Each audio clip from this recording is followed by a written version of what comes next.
Hey explorers, welcome back to the Everwind Devlog series. This is our 5th devlog, and as always, we are excited to share the latest updates on our Sandbox RPG adventure game. If you're new here, Everwind is all about exploring flying islands, building airships, fighting epic bosses, and surviving in a procedurally generated world. Let's dive in.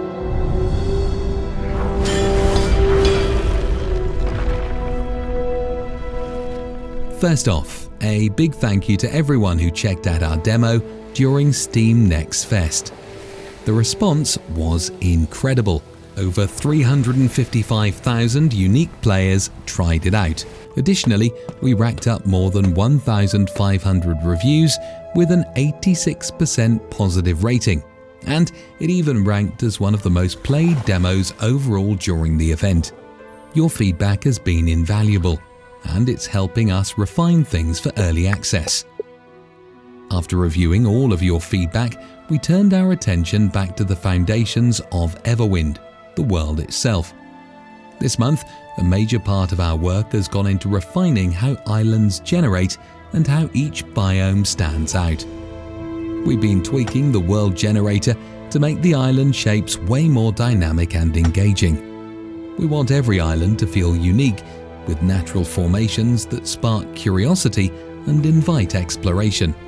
By experimenting with scale, terrain variation, and hidden details, we're creating environments that feel alive and are full of surprises at every turn. Expect islands with tons of nooks and crannies, rugged mountains, sheer cliffs, and all sorts of hidden spots to explore. Our goal here is to make the different biomes feel truly distinct. The jungles are thick with towering trees and steep cliffs, forming a natural maze full of life and mystery. Strange, colourful plants twist through the canopy, and deep canyons hide the secrets of an ancient Grimverd civilization.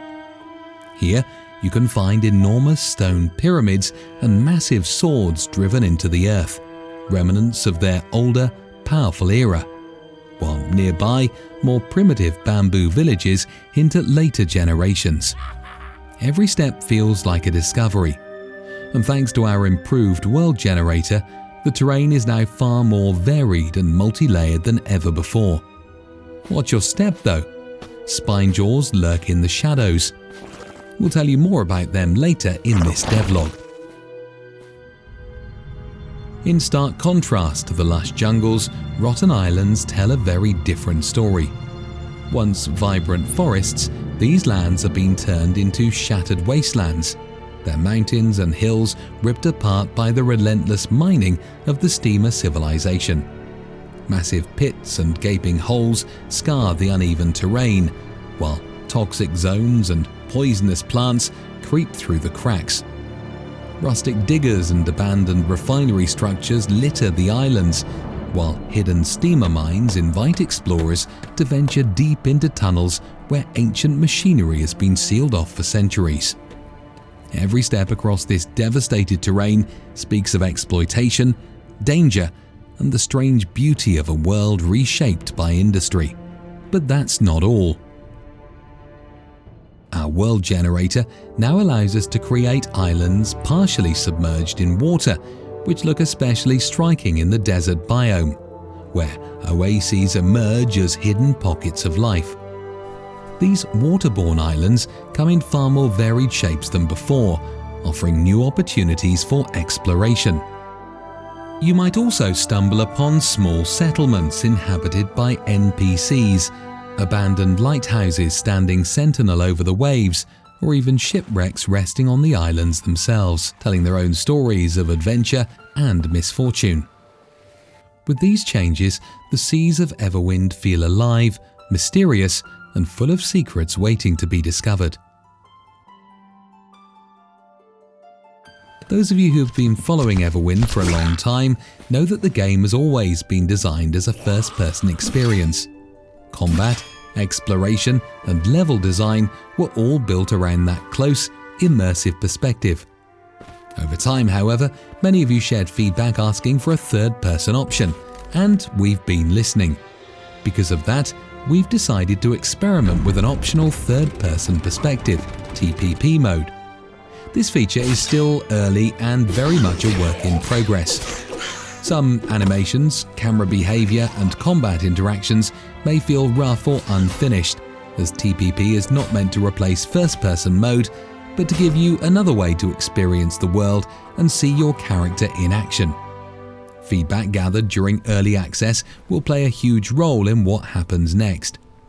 We hope that you will let us know what works, what doesn't, and how the new perspective feels overall. Together we'll decide how TPP fits into Everwind's future.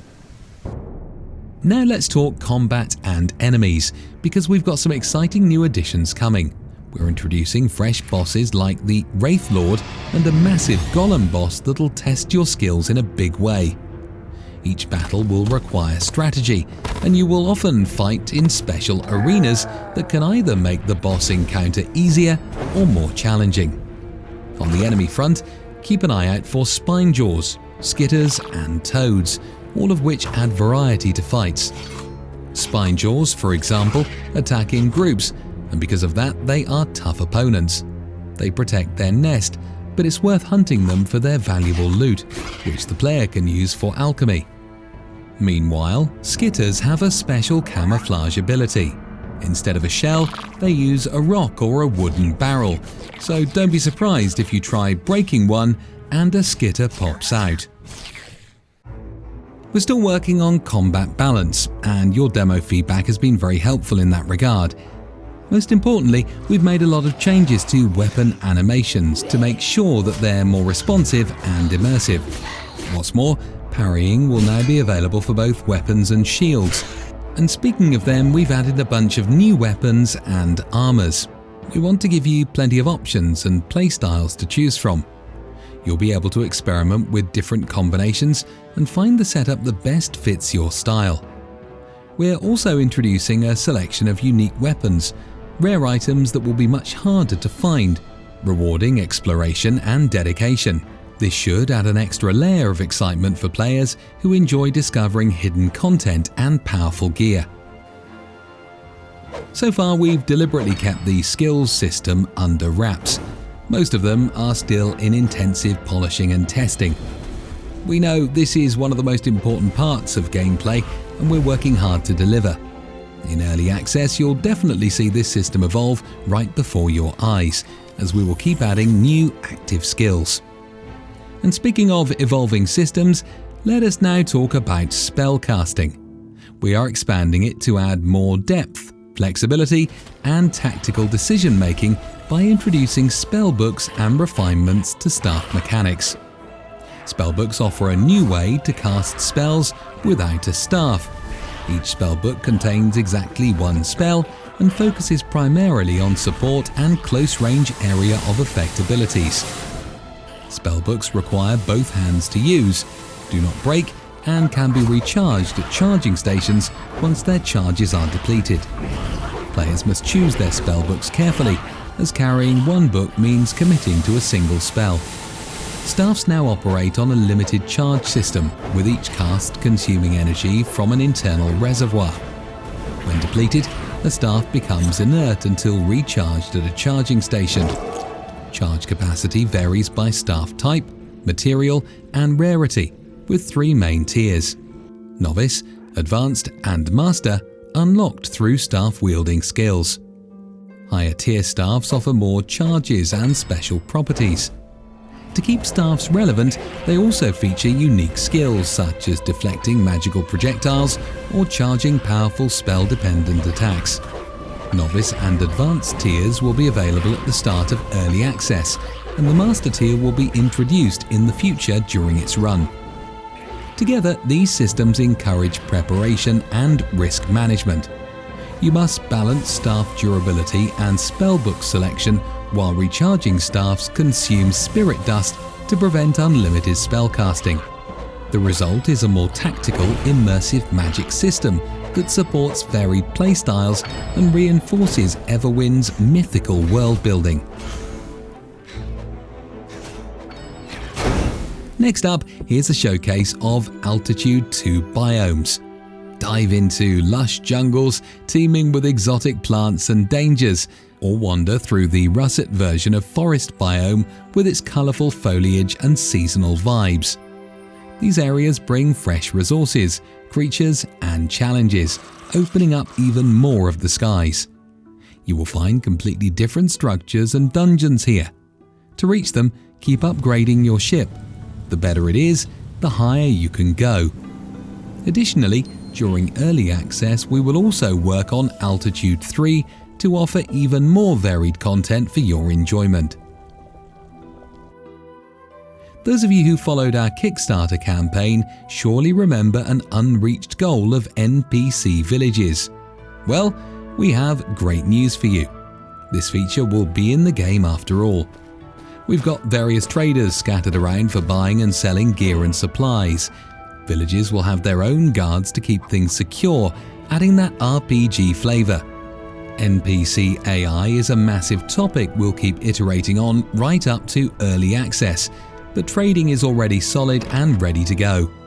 This system will require meticulous balancing based on both our design ideas and your early access feedback.